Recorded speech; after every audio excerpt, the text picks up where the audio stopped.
Plague. Once out of Varagrave's tent, Lith introduced himself to Captain Killian Aloria. He discovered that the ranks in the Queen's Corps were different from the army. Being elite squads, each unit was allowed to act independently, and was composed by 5 soldiers and 1 captain. Each captain only answered to the Queen herself, so despite their low-key demeanor, both Killian and Vilagros were actually big shots.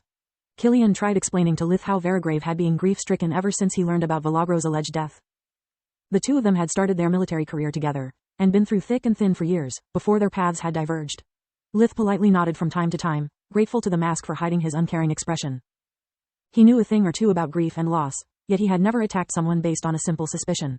In his mind, Varagrave's destiny was set in stone. He would use his success in the current task to ask for compensation as part of his reward. If that resulted impossible or too problematic in the short term, Lith would simply postpone. He had always considered revenge as something that was best served cold. There was no rush for it. After asking Lith to forgive Varagrave and Lith pretending to consider doing it, Killian led him toward the second block. The first block is where soldiers and personnel live. The second, instead, is where the hospitals and the research labs are located.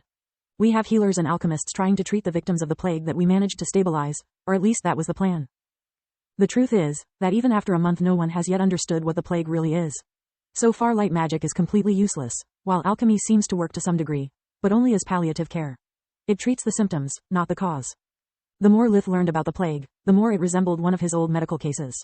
He was confident to be able to offer both a diagnosis and a cure, for a proper reward, of course. Just out of curiosity, he asked. In the first block, triangular flags mean a residential tent, right? Then what does the diamond and rectangular flag stand for? What do you think? Despite having read his file, Killian was still surprised that even in his earlier circumstances Lith had the presence of mind to notice small details. Well, since in here dimensional items do not work, I'd say one is for the food supplies and the other is for the weaponry. Correct, and in case you were wondering, the golden flag is for the commanding officer, silver for the officers, bronze for soldiers. Lith tried to take out his communication amulet, but to no avail. Space was tightly sealed inside the array, negating access to his pocket dimension. Then he tried to use first magic, discovering that even elemental magic didn't work. The array jammed the connection between pure mana and the world energy, leaving him almost powerless.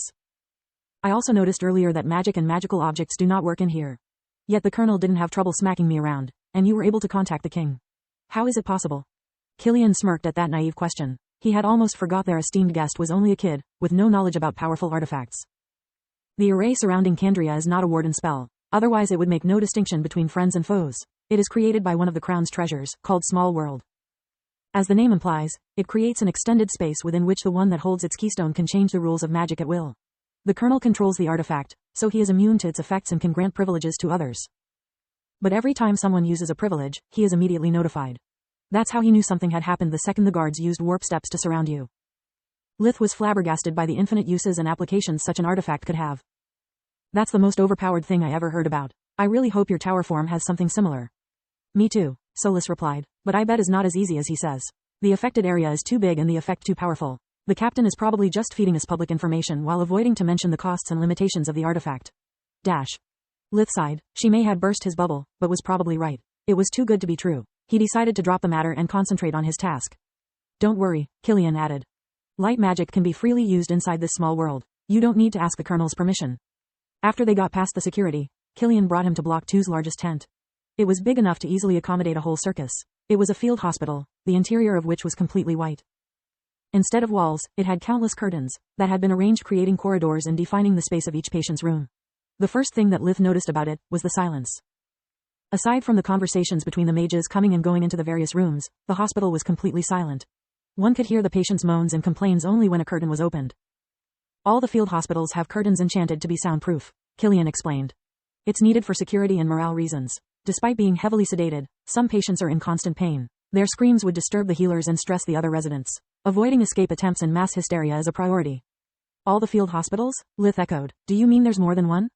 There had to be hundreds of patients in that tent alone. Lith had underestimated the scale of the plague. Suddenly, he felt his conscience stinging at him. It was Solus, of course. Killian brought him to a patient, a middle-aged man whose right leg was split open like a watermelon. Despite the bandages and the attempts to stitch it, it was constantly bleeding. According to the chart, he hadn't much time left. There weren't enough blood potions and mages for everyone. Without constantly replenishing his vitality, he had only a few days at most. In Lith's eyes, this was the easiest to solve among the plague's manifestations. It was identical to what had happened to Martianus Distar's daughter. Lith even had a fake magic spell he had later created. in case it happened again and the Marchioness was willing to purchase it from him. Selling it to the kingdom will be much more lucrative, Lith thought. The man was pale as a ghost, his body covered in sweat. The prolonged pain had sapped his strength. He barely opened an eye when the two strangers entered. Lith pretended to chant a spell, and then placed his hand on the man's balding forehead, activating invigoration. He didn't like at all what he saw, his confidence crumbled. Captain, can I use darkness magic too? Killian nodded, noticing that Lith carefully wiped out the sweat with magic before moving forward. He rushed Killian, visiting several patients with open wounds, but his findings were always the same. Then, he visited the survivors from the spontaneous combustion and freezing phenomenon, and despite the mask, Killian could tell that something was wrong. Lith was becoming increasingly nervous, like he had never seen him, not even during Varagrave's violent interrogation. Killian stopped, grabbing Lith's shoulder, executing with only one hand a spell that created a small air dome around them. Not only he can use air magic despite the array, Killian even invented the Mage Knight version of my Hush spell. The idea of being plagiarized temporarily suppressed Lith's worry. These people are the official reason you and us are here. Off the record, though, reality is far more cynical. If word spread that we have a disease capable of stripping a mage of his powers, our neighbors would join forces and burn the Griffin Kingdom to the ground. I believe that even most mages, nobles or not, would run away at any cost, to not lose years of painstaking work and dedication. That's why the final wing of the hospital officially does not exist. Is it clear? Only after Lith nodded, Killian brought him into an empty room. He then placed an open hand on the curtain, injecting mana into it. The surface became covered in runes, and after Killian murmured an unintelligible word, he pulled it open. Lith discovered they weren't in the field hospital anymore, but in another much smaller tent without any exit. Dimensional magic, Killian explained. The tent had no curtains, except for the one they had come from. It was filled with beds, where men and women lied. Their faces were ashen, many were sobbing like they had recently lost their true love. They were all members of the Mage Association that had lost their powers. When they saw Lith using magic on them, some started crying uncontrollably, others tried to assault him in a fit of rage, forcing Killian and the soldiers stationed inside to intervene to protect him from the angry mob. After they left the prison ward, Lith couldn't wait to get the heck out of there. Thank you for your help, Killian. For a moment I thought they would rip me apart. Don't mention it, his voice oozed over eagerness. What do you think of the plague? Killian steeled himself, preparing for his hopes to be crushed once again. It's not a plague, it's much worse. To whom must I report to before going back to the academy? Are you saying you have already cracked it?